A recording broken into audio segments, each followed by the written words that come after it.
Priestessing, man. Priestessing.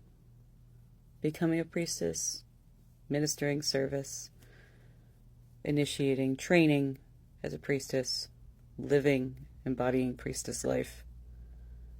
It's not for the weak, man. It's not for the weak. And I'm not talking about like with the hard and discipline and the things and the levels and the study and the rigor. No.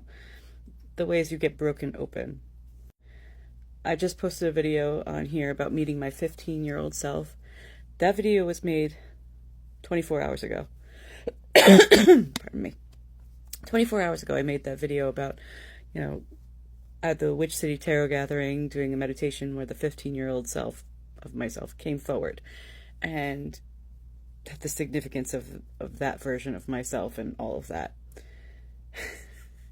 And today was in a circle. Part of my training is we meet once a month in a small group to reflect, to hold space, and to basically minister and be held and priestess too by our mentors. And being mentored by elders, man, like I'm talking elders that have lived all like the life, the highs, the lows, did the work, had the experience, had the initiations, followed under their lineages, mentors and elders, initiated into different traditions. This woman she's fantastic. She's almost 80, I think. She doesn't look that old, but she's radiant.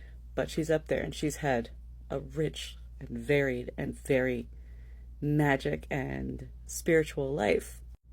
And she was the mentor, and she was priestessing today, and I was trying to reflect on that story that I was telling on that video about my 15-year-old self. God damn. Here I am thinking it's just taking it kind of like, oh yeah, she's telling me, she's reminding me that the world didn't stop for me, but my life doesn't, it doesn't have to go fast. It doesn't, my whole thing is about sitting still. My body broke so that I could sit still long enough to pay attention. And so this woman says to me, Salome, all the masks, we know what you are. We know all this. What is it that 15-year-old you needed or needs for us to hold, for you to let it go? And I'm just like, if you know, you know. Because it's like, I won't go on the story where she had so many years of talking and creating and working through the grief and the pain and the suffering and the soul wound. She had that time. I don't want this. I don't even want to look at it. And of course, it's what a good mentor does. It challenges you on, you're just seeing this part and you need go down here. So of course, then she goes on to the next person. She's like, I'll come back to you. Because I'm like, because I knew immediately what it was. Because the things that made me want to die at age 15 is being chronically misunderstood, misrepresented, and unseen. Now, if you've ever met me, I'm a bit of an extrovert. I'm outgoing. I can't do anything concise when I speak, and there's a reason for that now. I know why. But I have this thing where people don't believe me when I show and tell who I am. They just don't believe me. They'll believe me to a point, but they'll be like, nobody could be that deep. Nobody could be that. So when I act the way that I tell them I will probably act, they get really challenged by it. So I lose people, like my own parents. That's a whole thing, but friends, relationships, partners. I've lost a lot of people because I continue to walk the way that I say I'm going to walk, by challenging and changing and evolving, and that it's not that I stay the same. In fact, change is inevitable with me, and as I gain new information and evolve and follow what feels good. But I don't, I'm authentic. Like, I don't wear a lot of masks that are inauthentic. So when she said the masks, it's the parts of me that are authentic, but that are defensive, if that makes sense. Because I speak the way I do so people know I'm credible. It's a misunderstanding. I speak all of the story so people know that I'm making the correct conclusions. I've had to defend myself by default my whole life because nobody sees me. And I have always believed that to be seen, to be known, is to be loved. So if nobody sees me, and I feel like nobody really knows me, nobody really loves me. And that's what led to 15-year-old me saying, screw you, I can't dim my light any further for you, so I'm just going to dim it all the way out, just snuff it out, right?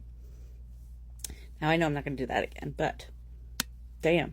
So here I am, full face of snot and tears, hence the puffiness and the filter tonight, because I just went through an issue where this happened again, like very recently, where a friend, I said, hey,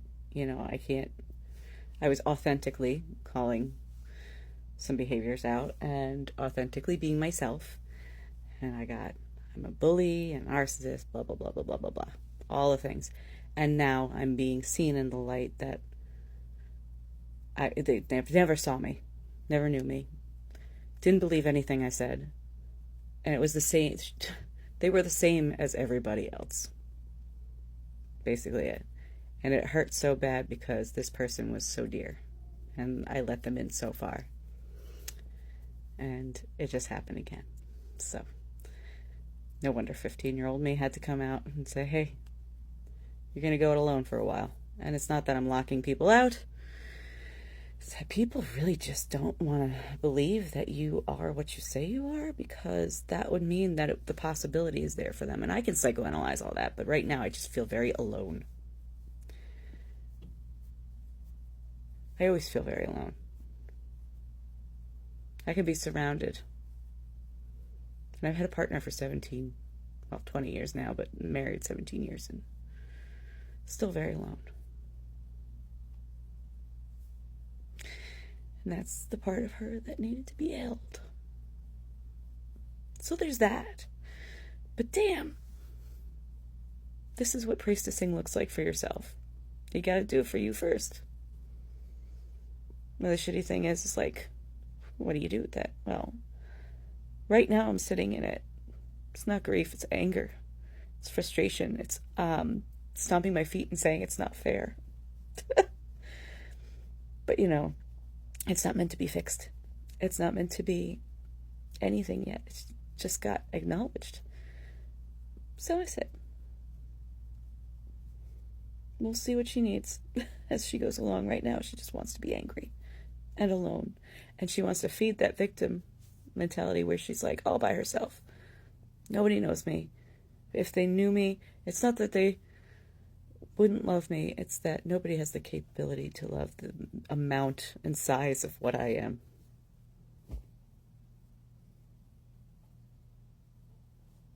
And that's my truth right now. And I can logic my way through it. But this is priestessing, so we're not doing that. We're feeling it all up in here. So, ministering to yourself through some bullshit. Well, not bullshit. Very, very valid, real stuff. But we don't do bypassing here. So, I'll be sitting in this. It's not for the weak. Take care of yourselves. I love you. Bye.